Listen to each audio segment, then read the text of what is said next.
महत्वाची बातमी मुख्यमंत्री सौर कृषी वाहिनी योजनेमध्ये 10,000 कोटींचा महाघोटाळा झालाय। अंबादास दानवे यांनी ट्विट करत हा आरोप केलेला आहे।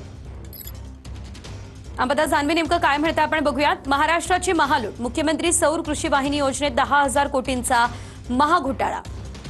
तर एनओपीएल, ग्रीन, एनएसयूएफ, आयआयपीएल आणि ऑनिक्स या कंपन्यांनी कथितपणे बनावट बँक गॅरंटी देऊन कंत्राटं मिळवली का, हा सवाल त्यांनी आता उपस्थित केलेला आहे। ही काही कंपन्यांची नावे आहेत। महावितरणचे अधिकारी संबंधित कंपन्यांच्या संचालकांच्या संगनमताने शेतकऱ्यांच्या भवितव्याशी खेळ केला जातोय का, असंही ते म्हणतात। ईओडब्ल्यूकडे 5 गुन्हे दाखल होणार, सखोल चौकशी, वसुली आणि संबंधित अधिकाऱ्यांवर कारवाई होणार का, हा देखील सवाल आता उपस्थित करण्यात आलेला आहे। अपारंपरिक ऊर्जा खात्याशी संबंधित मंत्र्यांच्या भूमिकेचीही पारदर्शक चौकशी व्हावी, असं अंबादास दानवे आपल्या ट्विटमध्ये म्हणाले। नवनाथ बन यांनी नेमकं काय म्हटलं, तर कोणताही 10,000 कोटींचा घोटाळा झालेला नाही। राज्य सरकार किंवा महावितरणचे एकही रुपयाचे नुकसान झालेले नाही। अंबादास दानवेंच्या आरोपांना त्यांनी उत्तर दिलं।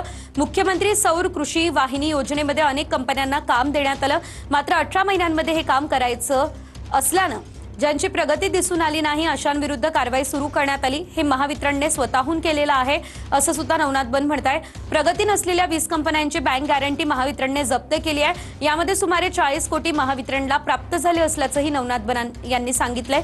या पडताळणीमध्ये 5 कंपन्यांची बँक गॅरंटी बनावट असल्याचं लक्षात आलं आणि त्यामुळे महावितरणने स्वतःहून 5 जणांविरुद्ध तक्रार दाखल केली असल्याची माहिती बन यांनी दिली। तर मुळात वीज तयार झाल्यावर ती महावितरणला खरेदी करायची, असं ट्विट नवनाथ बन यांनी केलेलं आहे। या प्रकरणामध्ये वीजच निर्मिती न झाल्यानं एकही रुपया राज्याचं नुकसान नाही। आरोप करण्यापूर्वी किमान योजना तरी समजून घ्या, असंही ते म्हणतायत।